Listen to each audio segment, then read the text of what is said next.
Di sini bukan bermaksud untuk menggurui, tapi hanya sharing saja dan refreshing untuk, kesehatan mental dalam pengasuhan anak usia dini. Kenapa ini penting? Karena kesehatan mental itu adalah sesuatu yang luas, apalagi pengasuhan anak usia dini adalah sesuatu yang luas. Jadi, saya lebih spesifikkan skupnya ini kepada ibu, karena mengingat di sini para pesertanya ini banyak ibu-ibu, calon pendidik juga, kepala sekolah, ibu guru. Nah, ini kalau saya lihat survei secara sekilas ini namanya banyak-banyak puan atau wanita. Tapi, mungkin untuk next selanjutnya kita bisa, ada topik kesehatan mental untuk, ayah ya. Karena skupnya terlalu luas, jadi saya lebih spesifikkan untuk kesehatan mental dalam pengasuhan anak usia dini pada ibu. Apa itu kesehatan mental? Banyak sekali ya, semakin ke sini sosial media itu membahas tentang mental health atau kesehatan mental. Nah, apa sih kesehatan mental kok banyak disinggung di Instagram, mungkin TikTok atau artikel-artikel yang, hadir di beranda kita. Kalau menurut WHO gampang aja, orang yang sehat mental itu yang pertama adalah dapat beradaptasi. Maksudnya bagaimana dapat beradaptasi? Saat kita apalagi, sekarang kan sudah waktunya luring ya, jadi kita sering menghadiri acara-acara yang berinteraksi sosial. Lah, di situ kita kalau bisa mampu beradaptasi, menyapa orang, kemudian merespon jawaban orang, kemudian tidak menyendiri, kemudian memberikan senyum. Lah, itu sudah kita mampu beradaptasi dengan situasi baru. Nah, salah satunya ini karakteristiknya orang yang sehat mental dapat beradaptasi. Apalagi mungkin ini ada beberapa mahasiswa baru ya. Nah, mahasiswa baru adalah challenge-nya beradaptasi pada kampus yang baru. Nah, kalau dia mampu beradaptasi dengan situasi baru, tugas baru, dosen baru, cara pengajaran baru, berarti dia termasuk orang yang sehat mental. Kemudian yang kedua, karakteristik kedua untuk kesehatan mental adalah orang yang memiliki produktivitas, di mana ia mampu menghasilkan sesuatu. Misalnya kalau ibu-ibu, dia mampu setiap harinya itu memberikan menu yang bergizi untuk anak, kemudian, ia mampu untuk, misalnya membuat konten, jadi konten kreator, kalau mahasiswa dia mampu mengerjakan tugas sampai selesai, seperti itu. Kemudian yang ketiga, menyadari potensi diri. Menyadari potensi diri adalah, explore kelemahan dan kelebihan diri. Misal, kalau di saya, kelemahan saya adalah dalam urusan kinestetik atau kemampuan jasmani. Lah itu parah saya kayak kalau dalam hal itu. Lah, potensi saya yang lain mungkin saya mampu bisa mengajar, menjadi, orang yang luwes dalam berinteraksi sosial. Lah cocoknya apa seperti itu, cocoknya menjadi dosen. Nah itu akhirnya menyadari potensi diri, jadi saya tahu saya pengennya ke mana. Kemudian yang keempat adalah mampu menghadapi stres sehari-hari. Setiap hari itu kita bangun pagi selalu dihadapkan stres, ya kan? Stres itu sebenarnya ada stres baik dan ada stres yang tidak baik. Stres dan distres. Stres adalah stres yang dapat membangun kita, di mana saat kita merasa, "Oh, hari ini ada deadline nih." Nah, bagaimana cara kita menghadapi? Apakah kita mengerjakan atau kita malah malas-malasan? Nah, itu yang kalau kita mau mengerjakan, mau menghasilkan, nah itu berarti stresnya adalah stres yang baik. Kan tapi kalau di-stres adalah stres yang buruk bagi kita, membuat kita makin malas, membuat kita makin, menghindar dari sesuatu. Nah, itu yang dinamakan di-stres atau stres yang buruk. Karena tidak selalu stres itu jelek semua, tapi ada stres yang dapat membangun kemampuan kita, performance kita di kampus atau di lingkungan kerja, performance kita di rumah, seperti itu. Kesehatan mental versus gangguan mental. Tadi sudah dijelaskan ya, kesehatan mental itu apa. Nah, sekarang gangguan mental. Gangguan mental itu sebenarnya ada beberapa dan bentuknya itu kontinum, di mana sebenarnya kesehatan mental itu bentuk kita itu kontinum, dari kiri itu yang parah sekali, kita tidak mampu beradaptasi, kita tidak produktif, dan kontinum ke kanan kita merasa sehat. Apakah gangguan mental itu selalu buruk, Bu? Apakah gangguan mental itu pasti mengarah ke kita menjadi orang yang gila? Tidak selalu, kalau gangguan mental itu kesehatan mental itu seperti kontinum, kita melihat seberapa parah gangguan mental kita. Misal, gangguan mental itu layaknya seperti, penyakit flu atau penyakit panas yang sebenarnya bisa disembuhkan. Tapi jika semakin ke kiri, ke kontinum kiri, nah ini memerlukan para ahli untuk menyembuhkan. Di sini, di PowerPoint kita harus menyadari kita itu tidak selalu dalam kondisi yang fit. Jasmani kita, kadang-kadang kita selalu dituntut untuk menjadi orang yang sehat mental, ya kan? Tapi ternyata it's okay not to be okay kan? Karena kita aja secara jasmani pernah sakit flu, pernah sakit diare, pernah sakit panas, tipes, dan lain-lain. Nah, itu juga, eee, sama dengan bentuk kesehatan mental kita.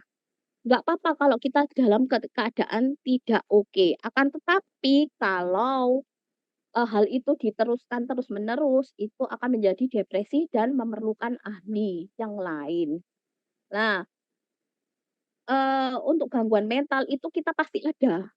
Kesehatan mental itu kita itu pasti ada up dan atau down-nya. Nah, ada nanti next-nya ada beberapa cara strategi bagaimana mengatasi gangguan mental agar tidak menjadi kontinum yang semakin kiri atau semakin parah menjadi depresi. Tadi sudah dijelaskan, gangguan mental itu sebenarnya untuk seseorang adalah hal yang normal. Akan tapi menjadi tidak normal jika terus-menerus dan menjadi kontinum kiri, tidak mampu beradaptasi, tidak menjadi produktif, seperti itu. Kemudian, di sini kenapa saya tadi spesifikkan kesehatan mental ibu, karena ibu adalah makhluk yang kira-kira sebagai core dalam rumah tangga atau perannya ini adalah peran yang terlihat sangat dominan di dalam rumah tangga. Nah, hal ini sangat penting karena roda rumah tangga berjalan itu pasti, eee, presentasenya adalah dari ibu.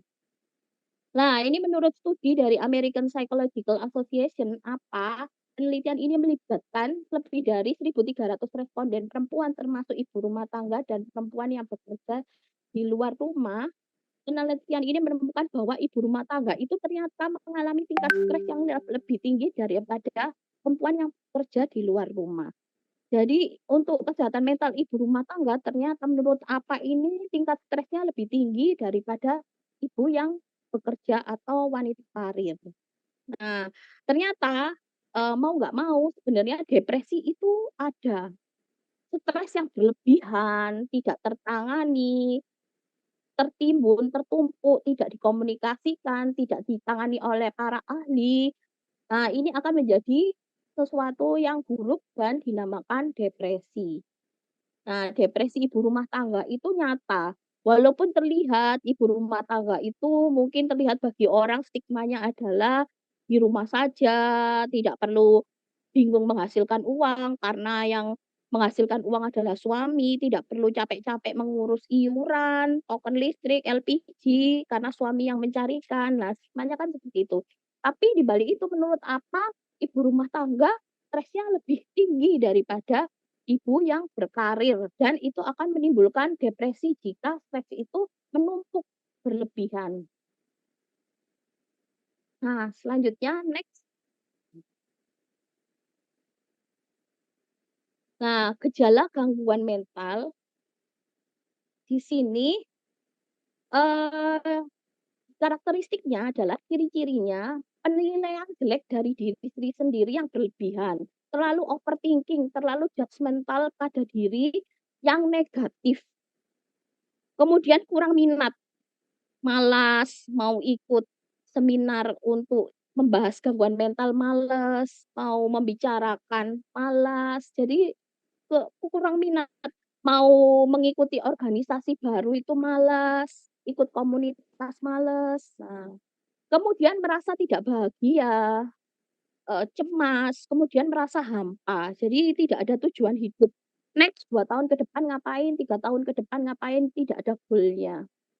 Kemudian menjadi menutup diri, lingkup interaksi sosialnya tidak ada, bahkan dia tidak mau membicarakan apapun masalahnya dengan orang lain, dan lebih menutup diri sekali. Kemudian demotivasi, tidak ada motivasi dalam hidup, menjadi hampa, tidak tahu apa yang harus dilakukan, tidak ada goal dalam hidup, seperti itu. Nah, tadi sudah dijelaskan ya, Pak, pada apa ternyata gangguan mental atau stres itu lebih banyak terjadi pada ibu rumah tangga versus ibu bekerja. Akan tetapi kalau dilihat sama-sama sih mendapatkan stres untuk ibu rumah tangga dan ibu pekerja. Namun bentuknya itu berbeda. Misal, pada ibu rumah tangga, itu stresnya biasanya karena tidak adanya pengakuan. Misalnya, karena tidak mampu menghasilkan sendiri, tidak ada prestasi, tidak ada jabatan. Nah, seperti itu. Kemudian yang B, judgement terus-menerus. Jadi misalnya kalau rumah tidak rapi, itu salahnya ibu. Kalau tidak menghasilkan makanan yang bergizi, itu salahnya ibu. Kalau misalnya nasinya kehabisan, padahal, apa namanya, sorenya itu atau malamnya itu suaminya pulang nasinya habis, nah itu, judgement itu salahnya ibu, rumah tidak rapi, baju tidak rapi, nah itu salahnya ibu. Itu Eee, penyebab stresnya di situ, judgement terus-menerus. Kemudian kurang me time, tidak diberikan waktu untuk kalau ibu-ibu atau mbak-mbak yang di sini atau ibu muda, me time-nya apa biasanya? Nonton drakor, pasti Bu Anita nonton drakor ya kan? Nah, Iya, Bu Dwi, benar. berarti ini ya jauh dari stres ini karena sudah tahu me time-nya apa. Kemudian mungkin Sam ada yang suka refleksi, pijet-pijet ke spa, facial, nah seperti ah, itu. menyenangkan itu. Nah, atau jalan-jalan ke Royal Plaza atau Lipo Plaza, lah itu salah satu me time. Kemudian relasi sosial ibu rumah tangga itu sempit karena dulu masih bisa berinteraksi sosial dengan teman kuliah, teman SMA. Semakin ke sini temennya cuma anaknya dan suaminya. Itu aja. Kalau suaminya kalau datang ke rumah, pulang kerja, malas untuk membicarakan tentang masalah yang pelik. Jadi karena di kantor sudah merasa pelik, jadi malas untuk diajak komunikasi, main HP atau main game. Nah, seperti itu. Kemudian yang keempat, nonstop mengerjakan aktivitas rumah. Bangun tidur jam 4 pagi, bingung kira-kira masak bekal apa ya untuk suami anak. Nah, itu sudah diminta untuk berpikir seperti itu, nonstop mengerjakan aktivitas rumah. Setelah itu memandikan anak, menyapu, dan lain-lain. Nah, stresnya ibu rumah tangga seperti itu. Kalau stresnya ibu bekerja, deadline yang harus dihadapi. Mungkin di sini ada beberapa kepala sekolah atau guru. Deadline yang harus dihadapi misalnya ada akreditasi untuk dosen, nah seperti saya, mungkin Bu Rifatul Anita. Nah, kalau sudah ada akreditasi, nah itu kita menjadi sosok yang lain, macan ya. Kemudian kondisi keluarga, misal saat anak sakit ada rasa galau dan sedih itu lagi rapat. Nah, dengan dekan atau mungkin dengan asesor, tapi anak lagi sakit. Nah, itu stres biasanya ibu rumah tangga. Kemudian kepuasan dalam bekerja atau performan dalam bekerja. Nah, performance kita saat bekerja pasti ada penilaian kan, performan kita, baik itu jadi dosen, jadi kepala sekolah, jadi guru, pasti ada, performan di dalamnya sehingga kita harus untuk memenuhi puasan performan tersebut. Misalnya kalau jadi dosen, ibunya jadi dosen, kita berusaha untuk nulis buku, nulis jurnal, nah itu kita dituntut seperti itu. Nah itu juga menimbulkan stres untuk ibu bekerja. Kemudian lingkungan pekerjaan yang tidak mendukung. Nah ini, lingkungan pekerjaan yang tidak mendukung atau mungkin ada, teman yang toksik. Nah ini juga adalah suatu bentuk stres dari ibu bekerja, kurangnya apresiasi, kurangnya reward, kurangnya pujian selama di lingkungan pekerjaan, padahal Mungkin ibu-ibu sudah berusaha untuk work life balance, mengerjakan pekerjaan rumah dan mengerjakan pekerjaan di kantor, tapi ternyata atasannya kurang mengapresiasi. Nah, itu bisa menjadi sumber stres. Bahayanya apa kalau stres tersebut dibiarkan? Yaitu tadi, kalau stres bertumpuk di stres atau stres yang buruk, itu akan menjadi depresi. Menjadi depresi. Kemudian yang paling kita takutkan adalah mempengaruhi pada perkembangan anak. Pola asuh dengan ibu stres akan mempengaruhi perkembangan emosi anak. Anak sering kita marahi, anak sering jadi pelampiasan kesalahan, kemarahan. Kemudian anak merasa tidak dicintai karena sering dimarahi.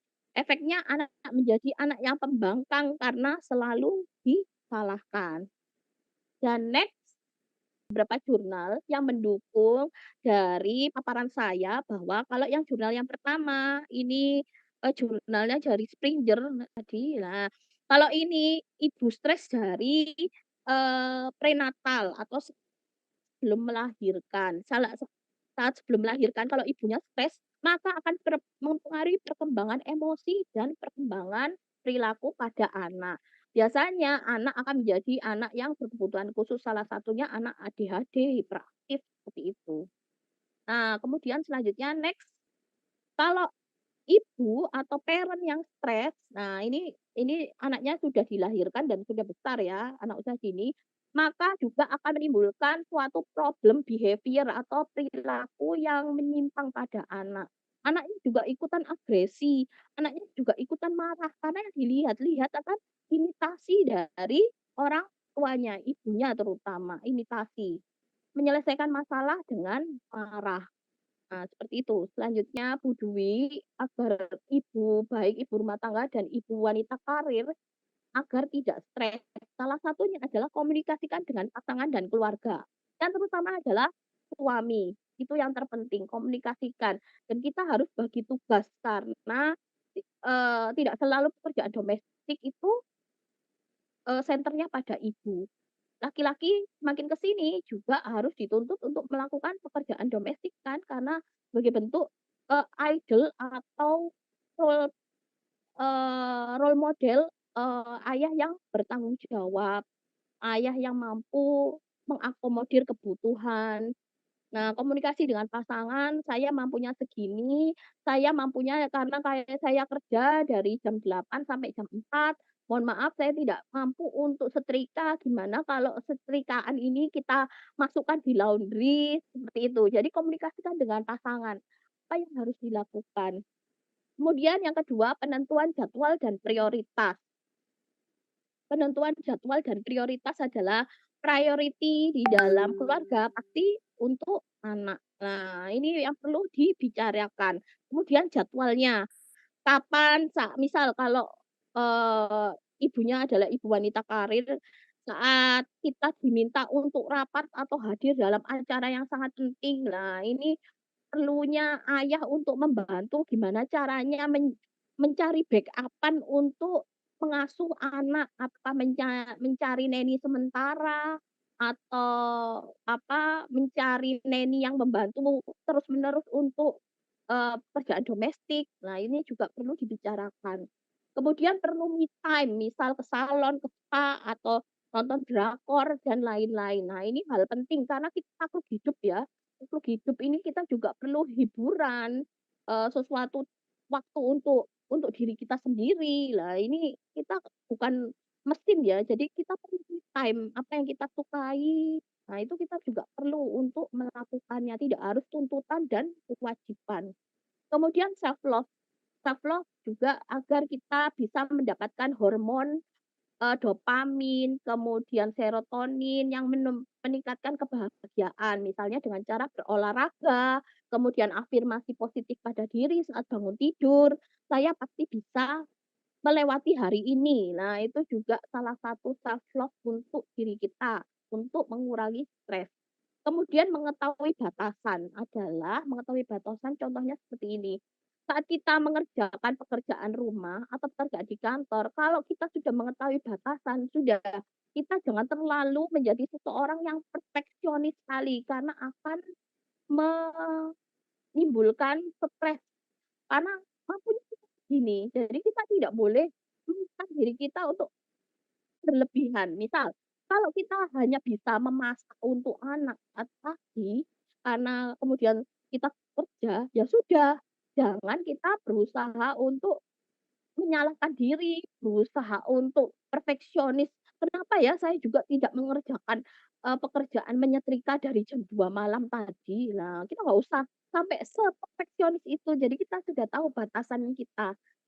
Kemudian menguatkan nilai spiritual. Nah, ini juga yang penting untuk mengurangi stres. Jadi di sini saya yakin, bapak-bapak, ibu-ibu dosen universitas NU, nah ini pasti tahu nilai-nilai spiritual seperti apa, mungkin nanti bisa diceritakan untuk mengurangi stres, apa saja, ayat-ayat yang membantu untuk menjadi refleksi diri lah, itu.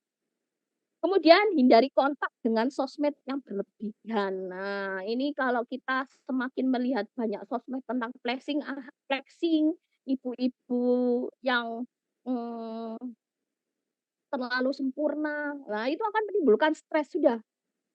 Hindari sosmed yang berlebihan, yang sekiranya sesuai dengan diri kita. Kemudian yang terakhir, kalau depresi itu sudah tidak tertangani dari tips-tips yang di atas, maka jangan ragu untuk meminta bantuan ahli. Siapa tahu depresinya ini adalah depresi yang sangat berat sehingga membutuhkan penanganan dari psikolog atau bahkan penanganan dari psikiater yang bisa memberikan obat yang diresepkan untuk diminum.